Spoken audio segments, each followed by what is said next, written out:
မကြခင်ရင်မြုပ်ပြီးတော့ပျောက်ွယ်မယ်မြို့အာရှမှာ၄ခုလောက်ရှိတယ်ပင်လယ်ရင်မျက်နှာမြင့်တက်ပင်လယ်ရင်မျက်နှာမြင့်တက်တဲ့အထက်မှာ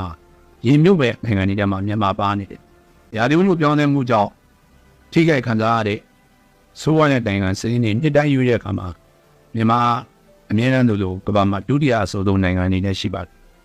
အဲ့တော့ကိုယ်နိုင်ငံရဲ့အဆင့်ဟာဘယ်လောက်ဆိုးရဲဆိုတာသိဖို့လိုပါတယ်နော်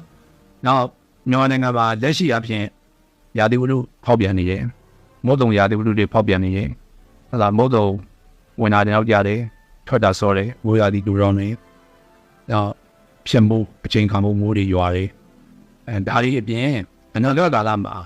ကြီးမားသောပြဿနာကြီးတွေရှိတယ်အဲ့ဒါပါလဲဆိုတော့ဒီရာသီဥတုပြောင်းလဲခြင်းကိုကြိုတင်ပြီးတော့တွက်ချက်တဲ့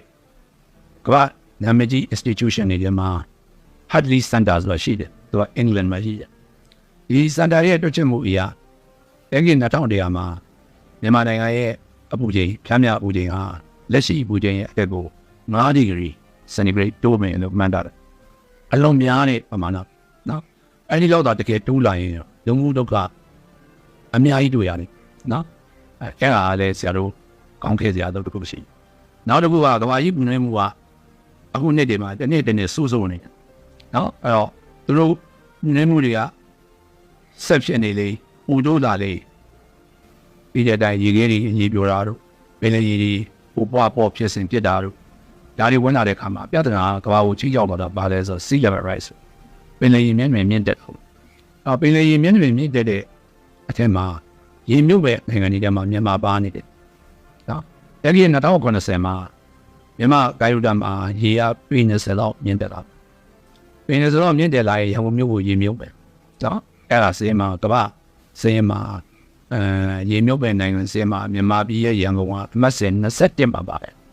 21မကြခင်ရေမြုပ်ပြီးတော့ပျောက်ွယ်မယ်မြို့အာရှမှာ၄ခုလောက်ရှိတယ်နော်ဥပမာဂျကာတာတို့ဘန်ကောက်တို့နော်အဲ့ဒါတွေကမကြခင်တော့မှ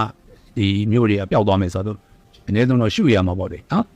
အဲ့ဒါကိုကြည့်ရပြင်သူတို့ပြင်ကိုလည်းဖြစ်မယ်ဆိုတာကိုတော့နားလည်ဖို့တက်အဲ့တော့ဒါတွေအားလုံးတွေဆရာကြံပေးလို့တာကတော့အမြင်စေချင်တာပေါ့ဆရာတော့မိကြပါမိမှာပေါ့ဒါတွေကိုလူတွေမေ့မထားသေးဘူး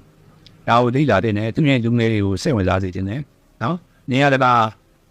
ငွေရဖို့ပဲမကြည့်ပါနဲ့နော်အတတ်ပညာနဲ့နိုင်ငံလူမျိုးကိုအကျိုးပြုနိုင်တဲ့ပညာရှင်တွေပဲနော်ပေါ်လာအောင်စိတ်ရရေးရ